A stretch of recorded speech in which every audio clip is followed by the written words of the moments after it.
Hey, welcome back to the State of Love and Trust. It's episode 308, and this week we're talking with guitarist and co-founder of Soundgarden, Kim Thayil. He's got a brand new memoir out right here, A Screaming Life. It is fabulous. We're going to dive into some of those stories, the songwriting process with Soundgarden, talk about Chris Cornell, of course, and the final Soundgarden record and where it is in the process.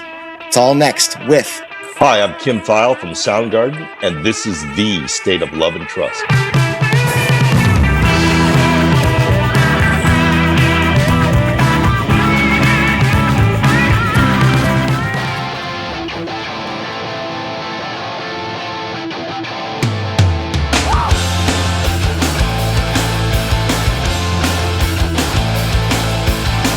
Welcome, everybody, to another episode of the State of Love and Trust podcast. I'm one of your two hosts, Jason Kerepesi, and alongside me, as always, is...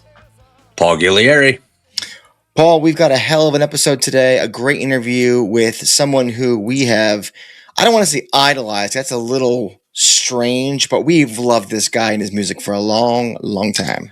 He's a legend, rock and roll Hall of Famer. You know, this. Right. He's got a book coming out. We're excited to talk to him about it. And, I think when you consider the impact that Kim has had as a lead guitarist, the impact that Soundgarden has had, not just on the music scene, but, and I'm going to take a line here from the insert, the power music and its creators have to transform culture.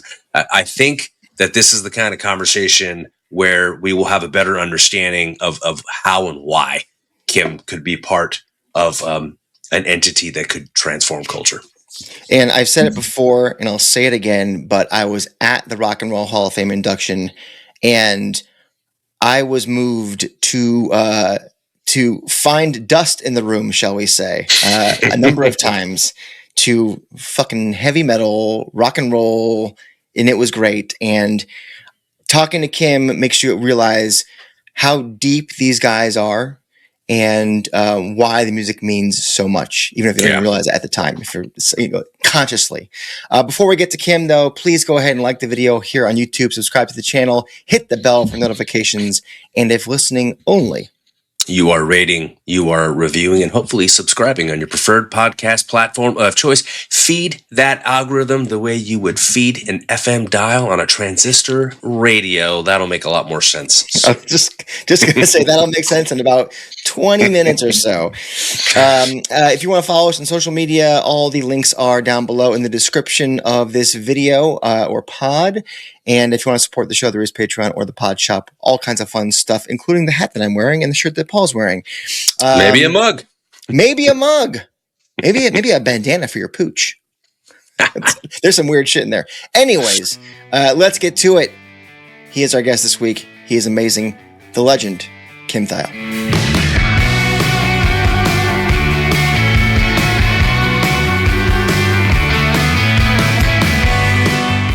This week's guest is the legendary guitarist and co-founder of Soundgarden, one of the defining bands of the grunge era and a cornerstone of Seattle's explosive 90s music scene. A Grammy-winning artist and Rock and Roll Hall of Fame inductee, he helped shape a sound that was as heavy as it was cerebral, blending metal, punk, and psychedelia into something entirely his own. Now, he's turning a page that offers this new memoir. Offers a deeply personal look into the music, the movement, and the moments that defined a generation. Welcome to the show, Kim Thayil. How's it going, guys? Kim, we are excited to go with you into the Superunknown and hopefully today beyond. I'm more excited about the Beyond than the Soundgarden, I'm not going to lie, Kim. No, just kidding. Okay, let's dive in, Kim. People often describe music fandom, which we all are, as if it's about taste. But we both wonder, if it's really about belonging. So what have you learned about human connection from being part of music communities, whether as a fan or as a musician? I think you're correct about it being about belonging. I think because this is pop culture really is about, it has so much to do with, things like fashion and a connection with your particular social group. So I agree with that, but I think it is also a function of taste, because within that social group, there are differences. We know that we've all grown up arguing with our buddies, whether it's over a few beers or you're doing a few bongs and you sit around going, no, man, Permanent Wave's way better than 2112, and then blah, blah, blah. It goes on and on. Dark Side of the Moon is not as good as Wish You Were Here. So I think within those groups, we explore our identity as individuals and with that collective that has accepted us. By collective, I don't mean economic collective. I just mean that particular group that decides that you're a member. One of the hardest groups to be a member of is the punk scene, I think, because there's a sort of litmus test of authenticity, if you will. And I'm going through this, and you describe discovering punk as almost like a turning point, right? Especially how it felt accessible compared to arena rock. So what did punk unlock for you creatively that other genres did not at the time? And I guess how did you approach, or your approach probably evolve as Soundgarden gained popularity and you ended up playing arenas? I think when I was younger, when I first heard punk rock, well, first of all, it was a little bit more political, a little bit more socially relevant. Less songs about fantasy and less songs about either fictional fantasy or potential romantic fantasy or whatever heavy metal was about. Less songs about devils and orcs and Gollum and. What's wrong with Ramble On, Kim? It's a lot of Led Zeppelin references. What's a beautiful? No, I'm not specifically dissing on Zeppelin anymore than the bands of the 70s. I mean, they're always writing about. It was kind of like it was neo-romantic because they're always writing about idealized relationships or worlds or experiences. And I think punk rock was far more realistic, and it was especially if you're a young person, is addressing issues not where I can be on some future planet with topless babes riding unicorns. It's about the actual people you go to school with, and the jobs you might have, and when can I borrow the car, Dad? And I think punk rock identified those issues and addressed them, but also the music was more accessible. I started learning to play guitar when I was like 15 or 16, and there's no way I was going to be able to, do something like Black Dog, but I was or Bytor and the Snow Dog, just to make another dog reference. But there's all kinds of punk rock that's like, I can learn this song and I can play this song, and I could find guys at my school that wanted, that could talk into doing it, doing this with me, and I think it was more accessible. It was kind of, I think it was reality based and a little bit more. I think the accessibility culturally really facilitated, being creative, writing songs, and establishing partnerships with other musicians and friends. Let the record show. Let the record show you are a Led Zeppelin fan. By the way, we have photographic proof. There's proof. Yeah, it's really funny. I became a Led Zeppelin fan after the fact, because I turned on to hard rock and metal probably 14, 15, 16 because I listened to top 40 radio, and in the early 70s, kids listen to top 40 radio usually on a primary colored transistor radio that dangled from the handlebars of your bicycle. What is that for our younger viewers? Panasonic made these little transistor radios that came in yellow, blue, green, red. Green's a secondary color. And we'd ride around our bikes and you'd listen to I was in Chicago, to be Super CFL or WLS, and you're listening to Elton John, Three Dog Night, Wings, whatever was really huge then. Well, in Chicago, you'd also get a lot of the Chai Lights and Lou Rawls and Sly and the Family Stone. So, yeah, and you get everything there. You'd get country, you'd get R&B, you'd get Motown, you'd get pop rock, and you even get little humor singles. And that's how we explored music. And it wasn't until I got older that some friend's big brother pointed out that there's an FM dial on the stereo. And you flip over there, and the radio stations are entirely different. There are less commercials. The DJs aren't yelling at you, and there's no drag strip ads. It was album oriented rock. You're hearing things that you never heard before, and they weren't single oriented. They're deep. They're a little bit more provocative. When I mean deep, like just deeper cuts. They weren't out for the quick grab of your ears. they let you kind of settle in. And there's when you start hearing progressive rock and hard rock and stuff like that. And as so I'm turning on to that probably, you know, I don't know, young teens, and you're listening to this music, and you know, at the same time I'm of the age that I could start learning to play guitar. And some of this stuff is, you know, advanced, more challenging. You had to go to the FM dial and sit around and wait for your song to come up. And then punk rock breaks in 1977. So there I am. I'm 16 and look at the Sex Pistols and the Ramones. It was just an opportunity for me to engage musically with a genre that was a little bit more accessible culturally and more accessible technically, you know. Right. Yeah, musically trying to play a 2-finger power chord Ramones is a lot easier than figuring out what the hell Jimmy Page is doing, or you know, any of Iron Maiden or something like that, right? Yeah. I think there's something democratizing about that. You know, you get a lot more kids playing instruments and jamming, and they're doing music that's somewhat relevant, and it's a commentary on where their world or society or their specific self is with the relationship to their dad. The selective service registration, which started up again in 1978, you know, getting a job and wondering why the world isn't the way it is described in Genesis songs. Yeah. You know, Kim, I'm listening to you describe like this musical landscape and through these different eras of your life. And I guess, you know, if art changes us, it usually doesn't happen all at once, right? And so it really happens gradually, almost invisibly. And we often don't even realize how until after the fact. So you cited a lot of records already. So, but can you think of a record, a book, or even an artist that just quietly transformed the way that you see the world? Oh, the Beatles certainly, but that wasn't quiet. I mean, they didn't have that much competition, and you know, they're in movies and TV and radio. They're everywhere. So, I mean, when you talk about the impact of the Beatles, you have to consider that the competition density, which was zero. It was like there was the Beatles, and there's kind of the Stones, and kind of the Dave Clark Five, and kind of the Beach Boys. I mean, there weren't a lot of rock and roll cartoons, so the Beatles are just everywhere. They're ubiquitous. Yeah, they go.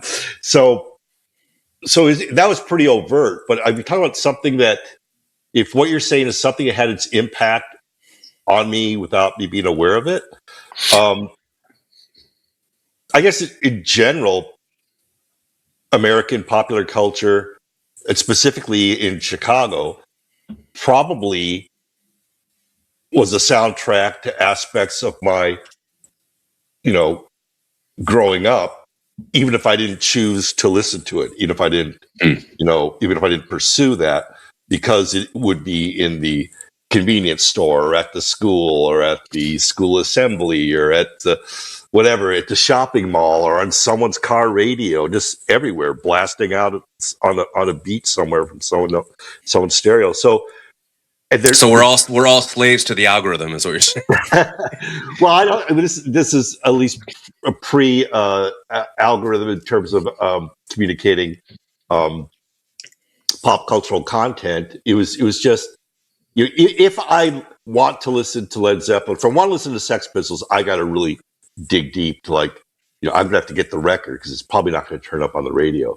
If I want to hear the Shy Lights, you know, or Sly and the Family Stone, which I would, you know, it could be any friend of mine or my friend's parents or at school or on the radio. So that's, you know, this is part of who I am, even if I didn't choose it, just because of the culture I shared with neighbors and classmates and, you know, Chicagoans and everything. I mean, I would have actively, and if I had not been the kind of person who actively pursued music that I thought spoke to me, like the Sex Pistols, I probably wouldn't have been the person I am. And that does take a specific kind of attention. It's like, I like this. Why can't I find it? You know. One thing that you definitely could find, though, Kim, is Kiss.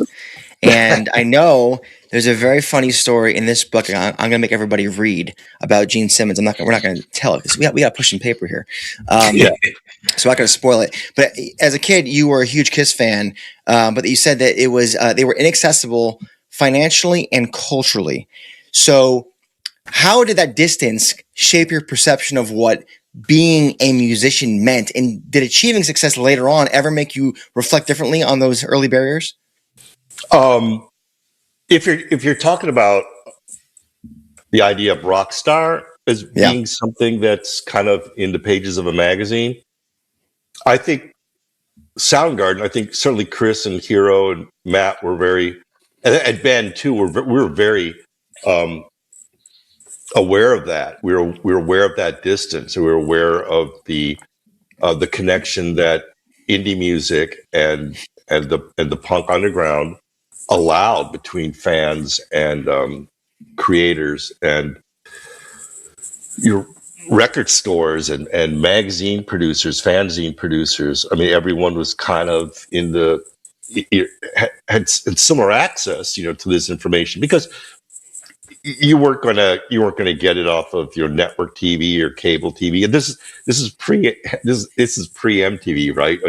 I mean, I don't think I even got cable until sometime in the late 80s. And I know that in Chicago, there was some delay in cable coming into households because Chicago's there's always been kind of a dense sort of network of red tape and bureaucracy. And I think there was, I remember, I didn't understand it, but I remember constantly reading about or hearing these news stories about cable TV, and I thought, we don't have cable TV. What are they talking about cable TV for? I don't have that. Is there an actual cable that goes to the TV?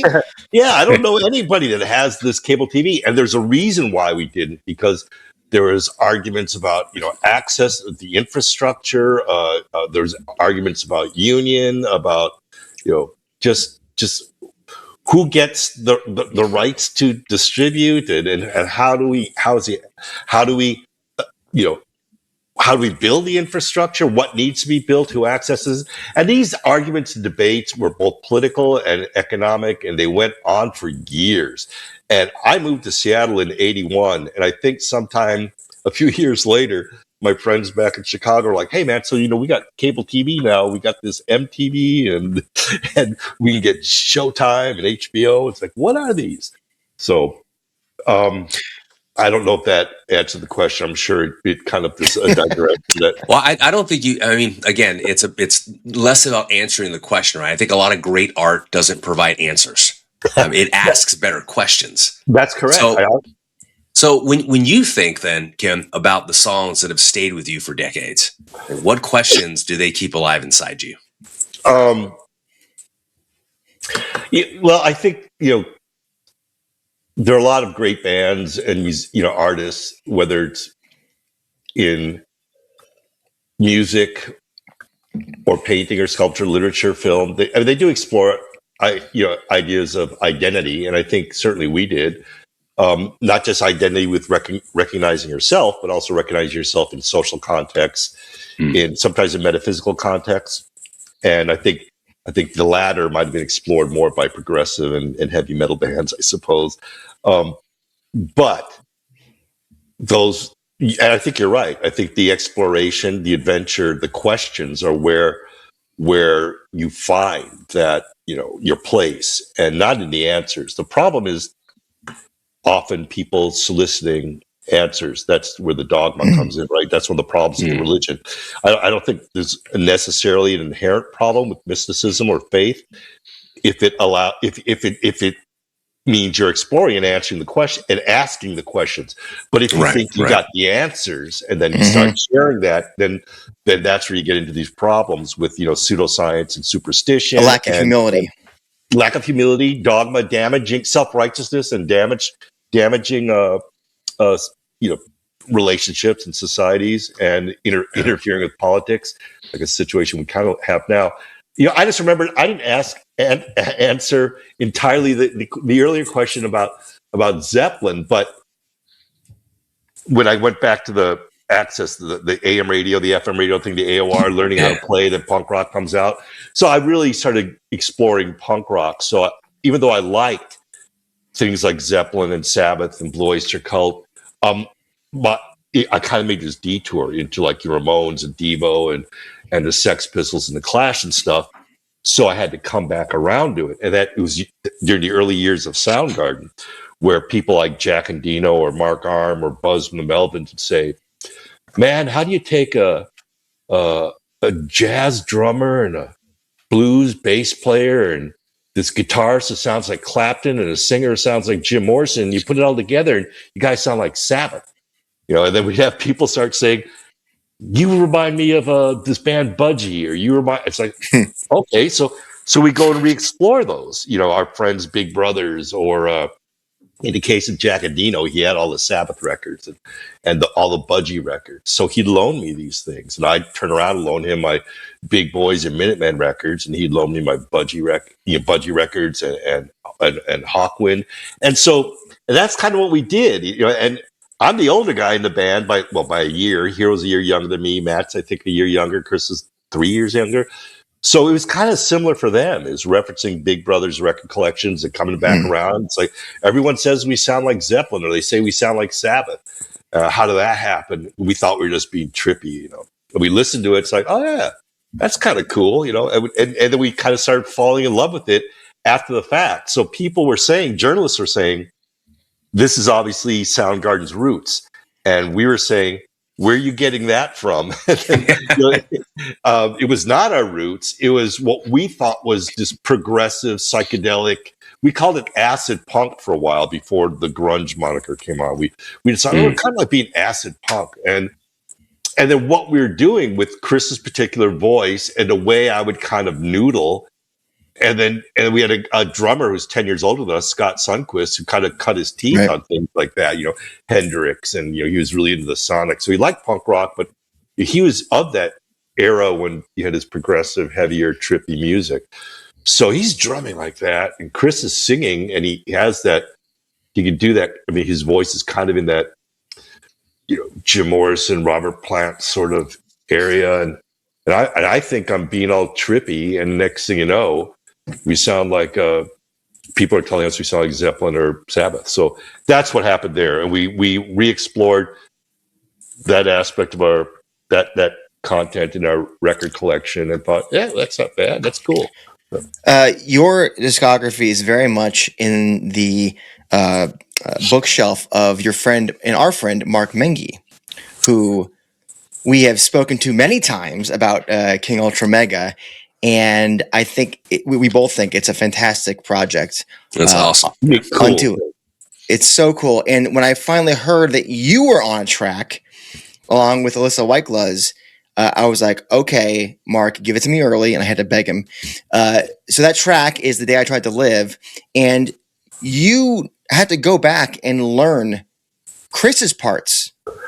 Yeah, because I was going to play all the parts, so it's like, okay, well, how does that affect you, man? To like go back and listen to the isolated tracks that Chris is doing, and like what's going through you? I kind of already knew the parts because, if I didn't track them in the studio, like there's some parts of Day I Tried to Live and on Black Hole Sun that I didn't track in the studio. But when it comes down to playing it live, it's like, more often than not, I'm doing that to free Chris up to sing.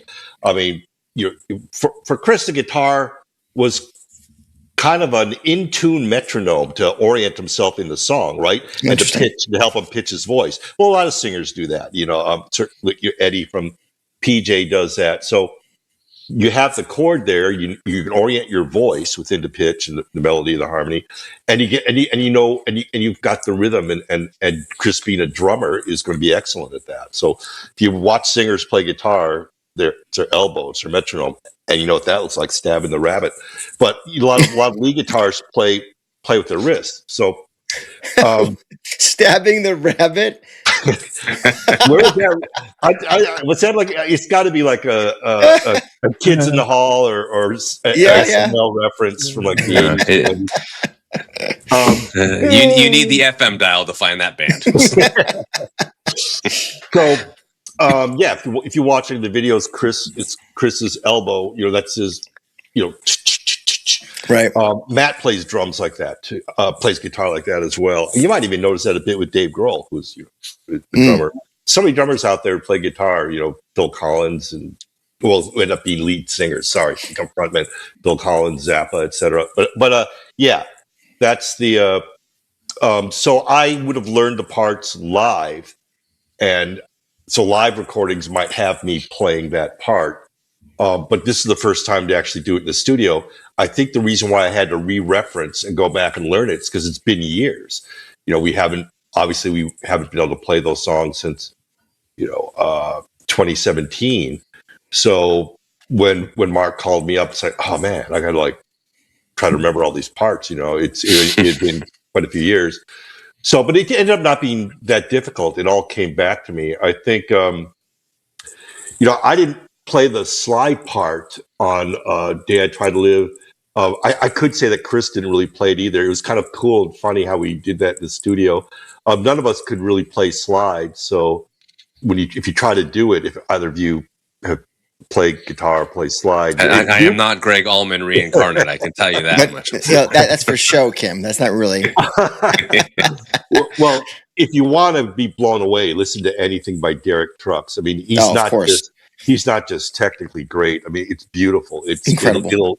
It'll send shivers up your spine and make your eyes water. I think he's probably the most soulful. I think he's the best guitarist out there. Saw him last year at Ohana Festival. He was fantastic. Yeah.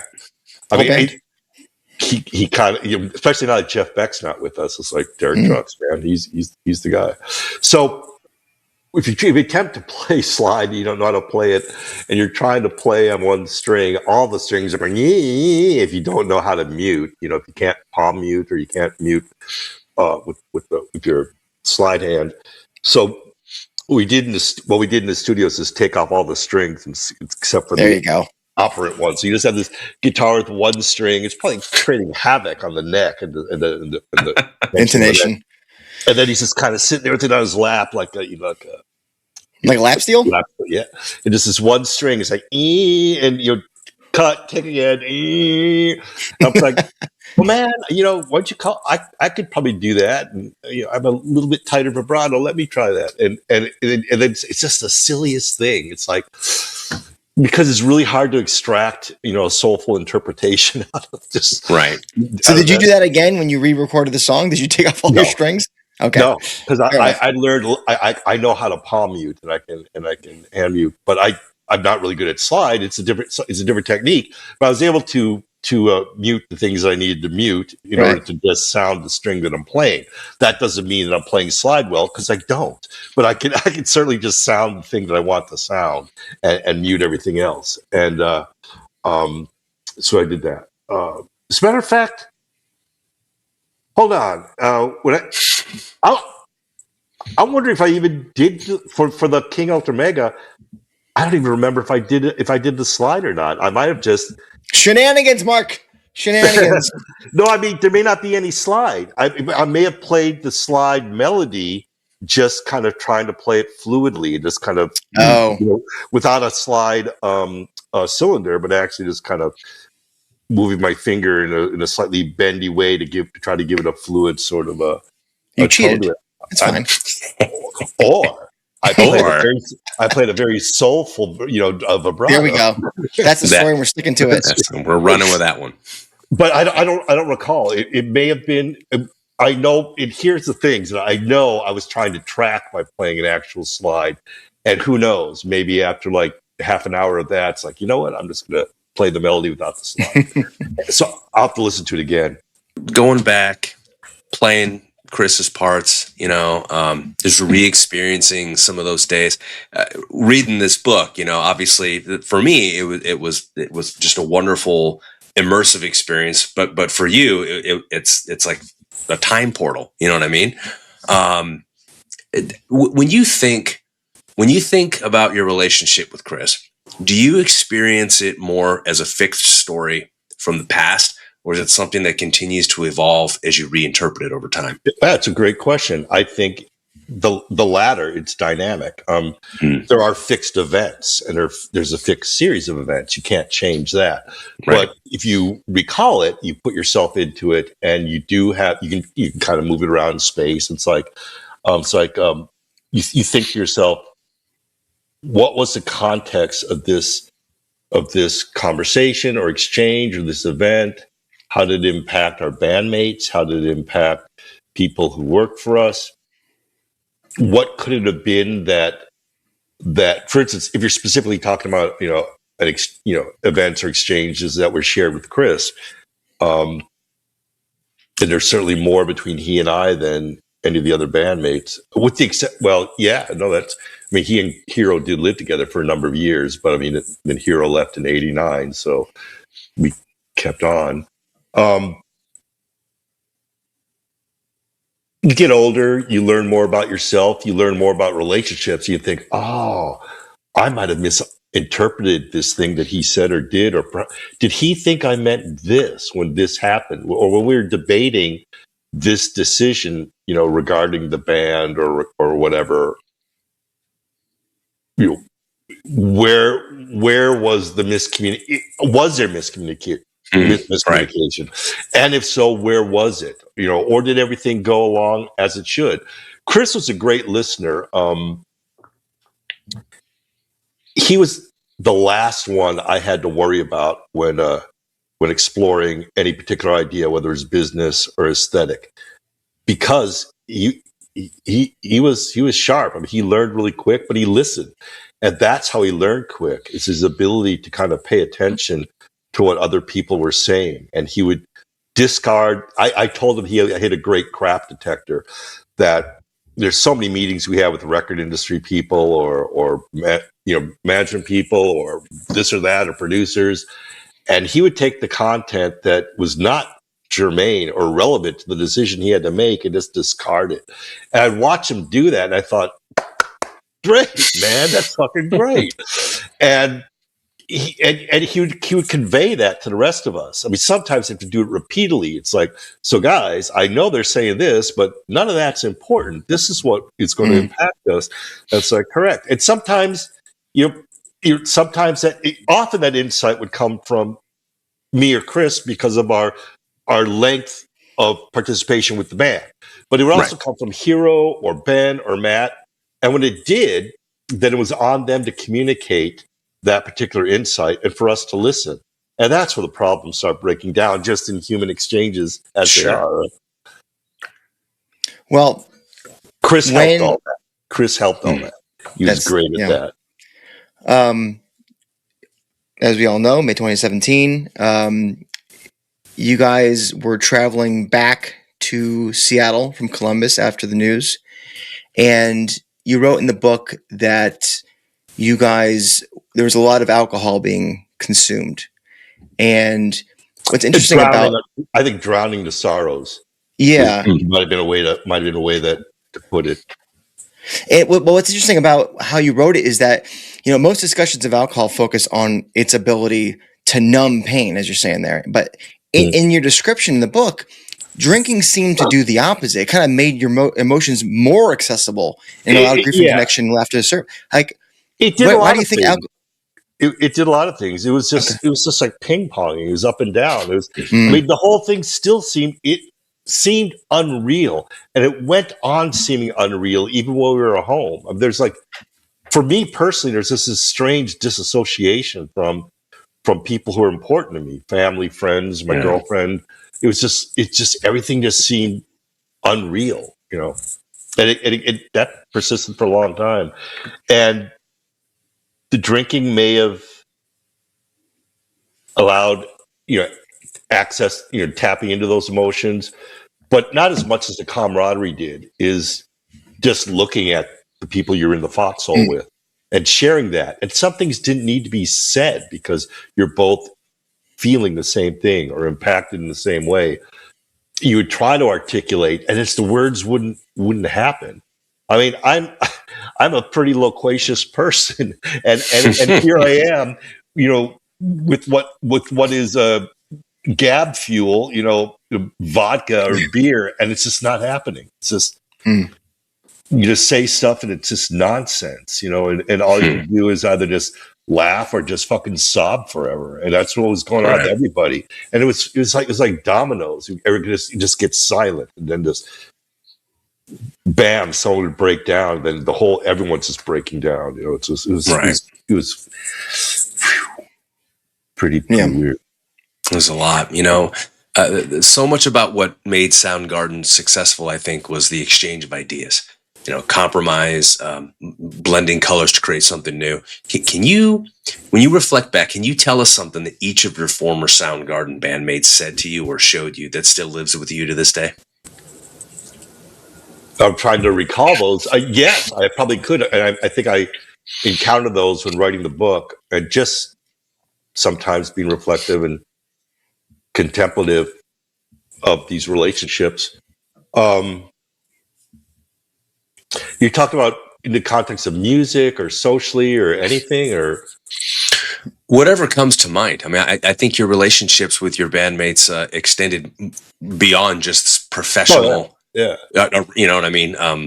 Collection of musicians working together in this massive enterprise. I mean, you guys were friends first and foremost, and so, you know, when you think about those relationships, you know, is there something that, and maybe it doesn't have to be every band member, right? But is there something that really stands out to you when you reflect back at that time in your life, where it's like, wow, Hero said this to me, or you know, I'll never forget this experience with Matt, or you know, I got into this discussion one time with Ben on the tour bus, and it sticks with me to this day, and it either changed the way I see something, or it changed the way I see myself. Or it got me to reconsider something? Yeah, certainly those things happen. I mean, I learned and grew from all of my bandmates. You know, I learned from their insight. It's something they gleaned from a relationship with their parents or a partner or with other bands they're in. Just insights into the world around them. This is what makes it tough. And I think this is true for most, if not all, kids. But those things that hurt you when you were young stay with you longer than the things that you love for some reason. Like you remember the time that you're, I've had a few, when I was younger, I had a few older people tell me this. It's like about the relationships they have with their kids. And they would say, you know, sometimes the kids don't, as a little kid, the thing that your father or mother said that hurt you, or the one time they betrayed you, or you caught them that they had lied to you, or and there's you're disillusioned, or the mask is taken off, or whatever. That disappointment stays with the kid for a long time. You know, if not their whole life. You can reflect back on the time that that things weren't how you expect them to be, or weren't the way you believed they were to be. Often it's in a romantic partnership. Sometimes it's with a teacher or coach. Often it's with your parents. And I remember this, it was something, I was in Europe and some older guy was talking to me in the airport. And I think he was talking about, he asked what we did. We were in a band, and then we started talking, and he asked if he had kids, and he was sitting there reflecting about his son. And he said that, he goes, they might not remember the birthday cake, and they may not remember this or that. They may, but the thing that impacts them is the disappointment, the time you lied, or the time you hurt them. And so when I go back and reflect, the first thing that comes up is the time you put your hand in the fire. But that may not be the most impactful thing in terms of building character or reinforcing the value of that relationship. That seems to require digging harder. I don't really think there were any physical fights with anyone in the band. I think besides a little mock wrestling or a headlock or something, but no, it's mostly playful with just a little pinch of aggression. But I don't think there's anything like that. It's hard to. It's there's so many things. I mean, you're going back to the mid '80s. I mean, I had relationships with Matt and Ben before they were ever in the band. Ben joined the band in 1990. I met him. He was like 13 or 14 because he was one of my best friend's younger brothers. So Kim, show me some guitar chords. Do you like minor threat? Oh, I haven't heard all of minor threat. You should check it out. How do you play that other chord? So that's a good example, though. That's a bright, fun memory that's stuck with you all these years. Be a short, skinny little kid bouncing up and down, holding this guitar. I still remember that shit too. Like learning my first song. It was a cover with my friends in a room. I can see the room, and that's not a negative experience at all. So I feel like I'm glad that that's what you're holding on to. Is that positive thing? Yeah, well, it's a big change from Ben, the junior high school kid, to the adult and I was pretty young at the time too. I was probably 21. He was like 14, maybe 13, 14. So yeah, at some point, 10 years later, you're all adults and you're all playing in bands. And so. Well, you came from multiple worlds at once. You have immigrant family, big city upbringing, punk scenes, metal scenes, alternative culture. Today, people talk constantly about finding their identity. You mentioned it too, Kim. Yeah. Do you think? Go ahead. Oh, I was going to say, do you think that identity is something that we discover, something we create, or something that's kind of always being negotiated? The latter. It's going back to Paul's question, comment earlier. These things are dynamic, and hopefully so. Right? The minute we also referred to this earlier, but the minute you have the answers and you're settled for stopping the exploration and asking the questions, the minute you think you have the answers, it might give you some orientation in the world you're in, but it's not helping you grow intellectually or emotionally. And I think those things should be dynamic from cradle to grave. And if you do yourself justice, you should always ask those questions and explore. And the first question you should ask yourself, of yourself and of the world around you is it possible that I'm wrong? Is my understanding with where I'm at, not correct? You start with that, and you can constantly build yourself and not wall yourself in, right? Mm-hmm. Right. If you're going to be vigilant, you don't point at other people. That's an easy target. My neighbors suck. My girlfriend sucks. My parents suck. It's like, okay, but you can only address your end of the relationship. So what is it? How are you failing? Is there something you don't understand about your relationship or about yourself, about the world, about, anything metaphysical or bigger or whatever? It's like, and I think that's fun. And I think it goes back to things you've asked before. Yeah, you're right. That's fun. They say, Kim, to be human is to err. But I think to be human is to be living art in a lot of ways too. And it's funny, you talked a lot about this idea of great art asks questions. But self-reflection and being human is about asking yourself those questions. And the one you asked, I think, is the most salient. What if I'm wrong? Mm-hmm. And it's something I think people are afraid to ask themselves. Because it disorients you with your culture, society, or the things the choices you've made in your life, But I think, again, if you're going to live, I believe if you're going to live a proper life, you have to be vigilant and constantly re-explore yourself and re-explore the relationship you have with the world around you. It's not given just because it provides comfort. Because much of the world doesn't have access to the terms of that we would see as comfort. They are constantly struggling and learning and trying to, find that place. And so, I believe that. And the reason why I believe that that's the case is because we know we're all wrong, right? You can't have. Or it's the case that there are a plurality of ideas and answers that are all, correct at the same time. But then that's too hard to think about, though, Kim. A plurality, and it doesn't allow for growth or what learning. Are you talking about? That's the fact that we're all learning and growing.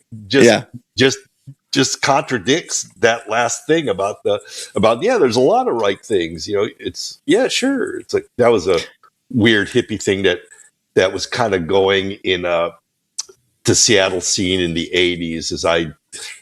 not necessarily with me, but certainly within our scene, the idea of a relativeness to experience and meaning. And it's like, maybe.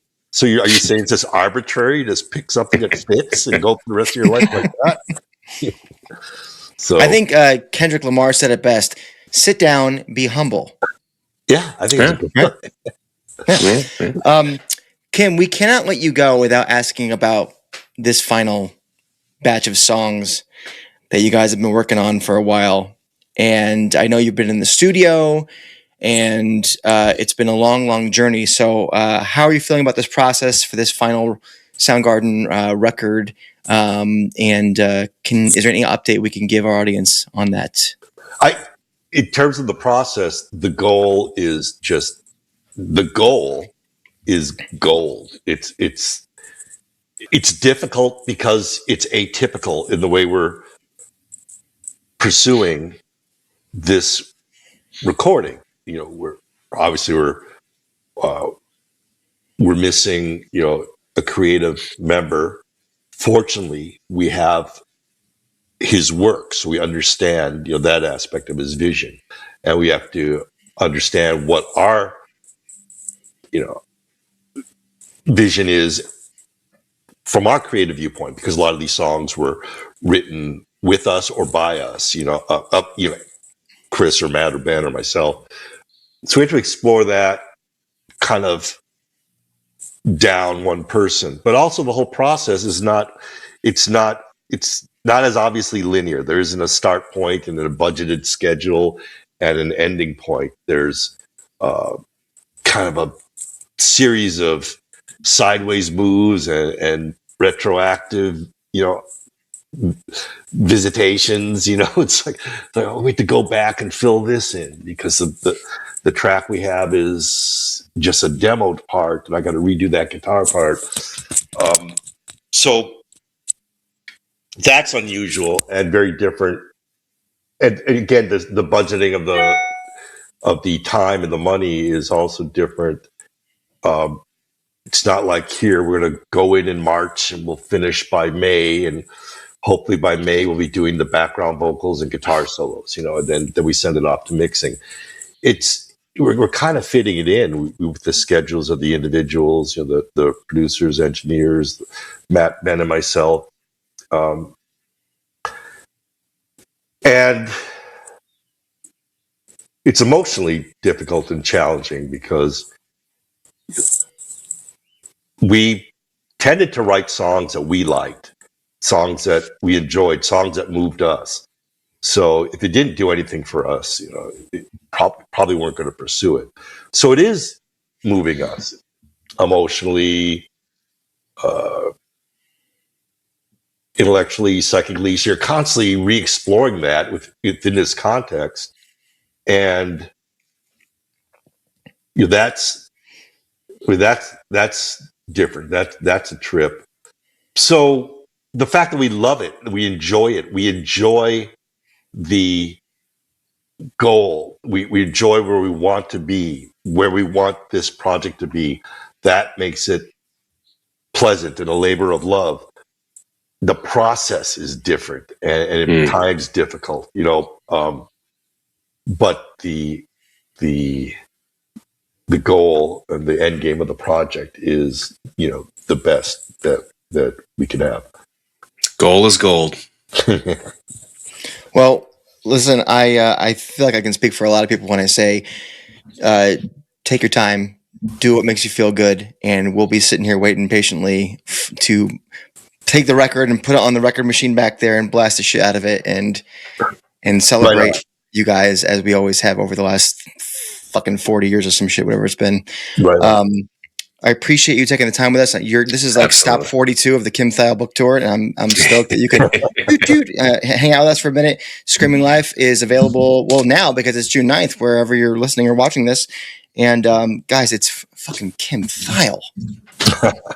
Well, thank you, Jason and Paul, and great questions, man. That's good. That's good. It was a pleasure having you. Really enjoyed chatting with you. Well, thank you very much, and hopefully sometime in the future. I'd love to have you back.